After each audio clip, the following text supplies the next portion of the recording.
Hello and welcome back to Look and Live. This week I'm going to be asking you, did you know that God is inviting you to join His family? This is the channel where we've been going through over a long series of weeks, asking every week, what is God like? And this week we're going to say God is like someone who invites you into their family.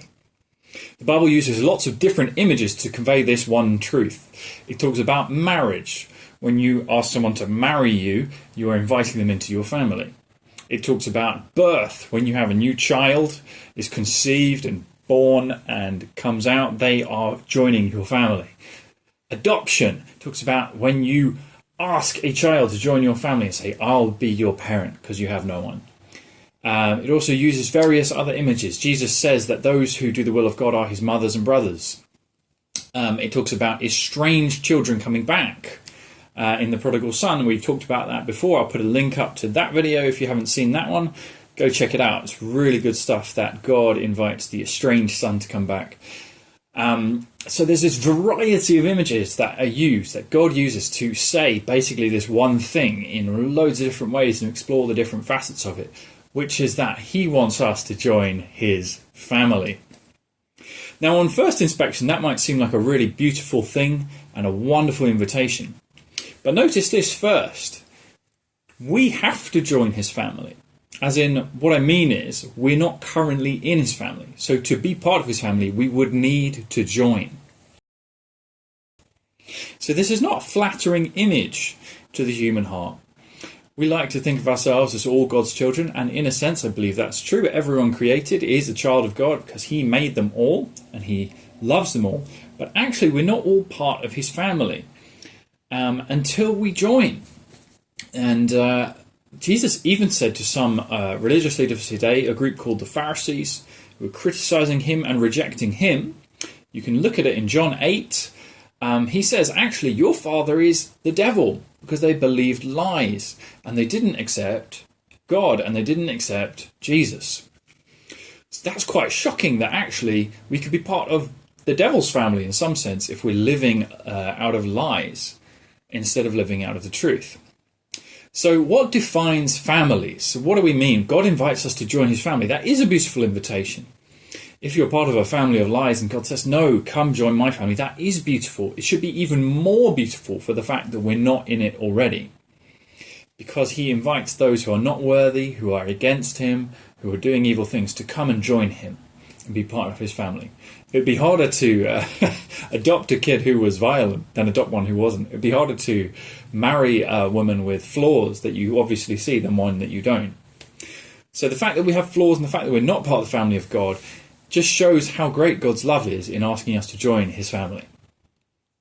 So what are the characteristics of family that we need to understand God inviting us to join his family? Faithful love. Families are meant to stick together.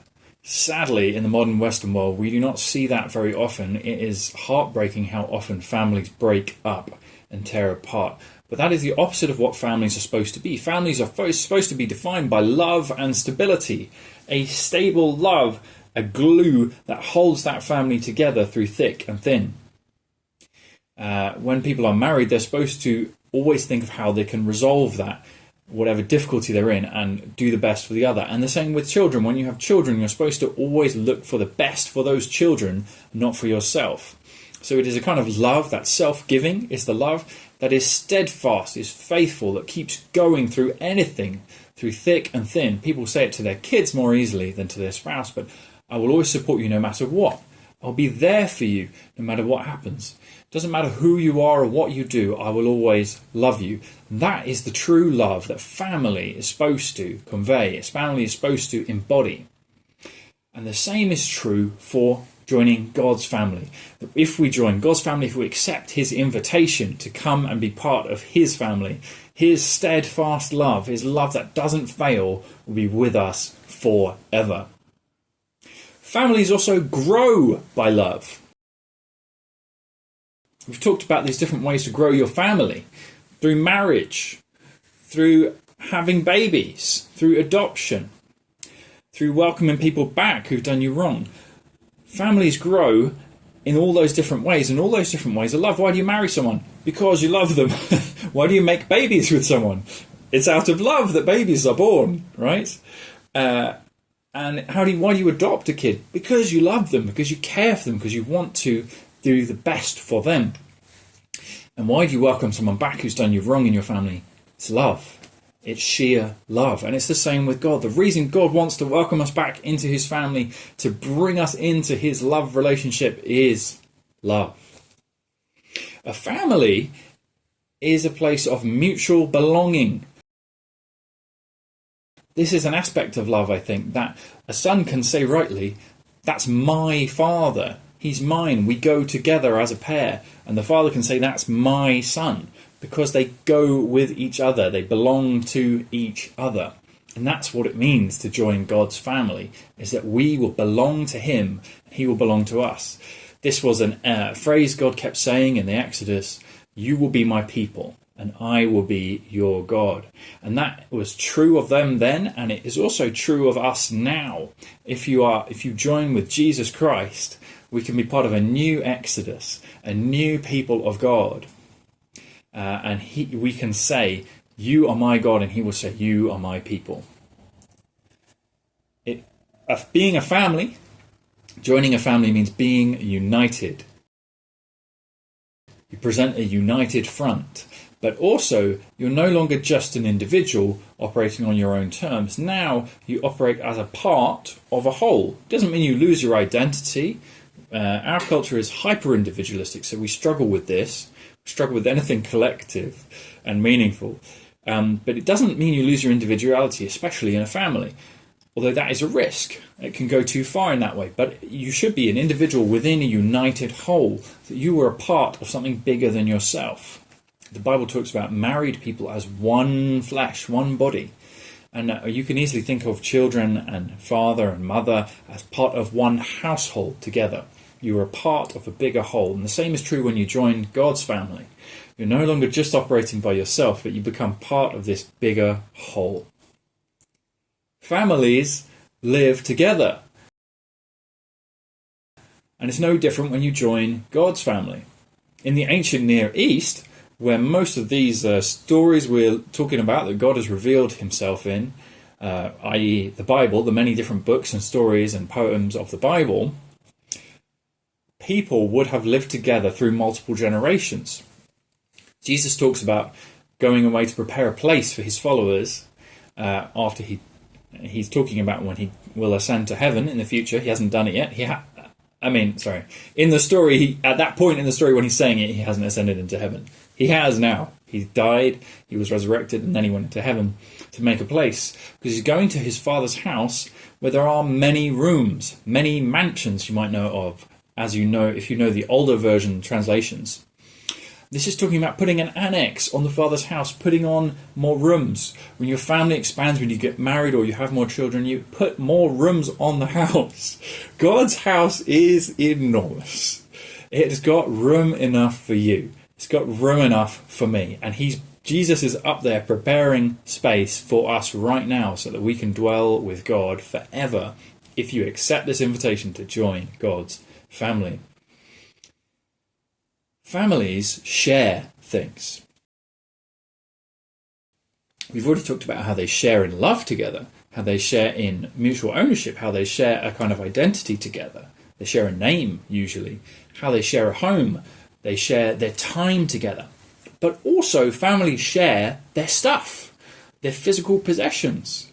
My wife's family, her granddad, there was only one shirt in the family between, I can't remember how many sons, 6 sons or something, and they had one shirt.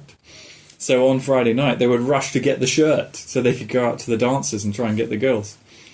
But in families, we share finances, we share resources. The family is a communist regime, and rightly so.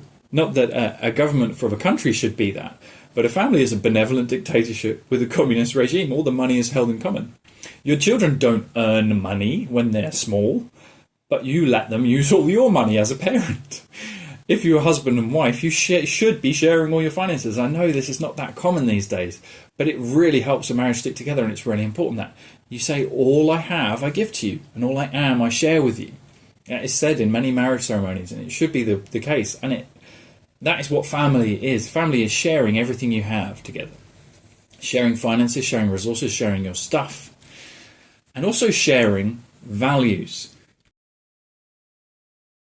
Joining a family means ascribing to a set of values, ascribing to a way that we do things. There's a culture in each family. Now, when you then join another family, when you get married, for instance, or if you get adopted, you might be a bit confused. You might have a bit of culture shock and say, what is going on? Why are they eating at 4 o'clock? We eat at 6 o'clock. Or many more profound things than that. Why don't they spend more time with their wider family? Because that's what we always did. Or why don't they spend more money on clothes? He never wants to spend money on clothes. So different families have different cultures, different ways of doing things, different norms. And God invites us into his family. And when he does that, he's inviting us also into his way of doing things. We can belong in his family. And as we belong there, and we believe in Jesus to belong there, over time we start to behave the way that the family behaves. We learn the family norms. This doesn't mean you have to do everything straight away, but over time you start to embody the family values. So how do we join this family of God? There's an invitation there. You're not in the family of God now, maybe you are, maybe you're not. But if you've never accepted that invitation to join, then you're probably not part of his family. So how do you join the family of God? John says it beautifully. John 1 verse 12. But to all those who did receive him, talking about Jesus, and believed in his name, he gave the right to become children of God. And it's many other language elsewhere, but basically it's repeated in John 3 and 1 John 5, in many places. But basically, believing in Jesus is the way to get there. And believing in Jesus, trusting in him, saying yes to Jesus, making him the foundation of your life, putting him in charge of your life. Just like when you marry someone, you have to renounce all others. That's in the marriage ceremony, renouncing all others. When you come to Jesus, you have to renounce everything else. You have to say, well, I'm not going to put my trust in my money. I'm not going to put my trust in my own intellect. I'm not going to put my trust in my own human family or my own nation or whatever it is that we put our trust in. But actually, just put your trust in Jesus alone to save you and to be your king. And then what happens is you start doing the will of God. I talked about Jesus saying people are his mothers and brothers right near the beginning of this. I think it's in Mark 3, but it's quoted in Luke as well. He says his literal physical mother and brothers are there looking for him. And the crowd say, oh, your mother and brothers are here. And he says, no, my mother and brothers are the ones who do the will of God. So it's a giving up of your own will, giving up of the own way you want to do things and saying, no, God, I'll do things your way. And it turns out that his way is the way of grace, that he does things for us. He rescues us when we can't do it. His way is the way of faithful love, that he gave himself for us to make us alive and to bring us into his family. That he will always be with us, never forsake us. His way is that he comes to dwell with us now and that he's making an ultimate dwelling for us in the future. His way is a way of love and grace and faithfulness, with a future hope. So I hope that spoke to you. Maybe there's new information in there. Maybe there's just depths in there. But either way, I pray God will bless you through this.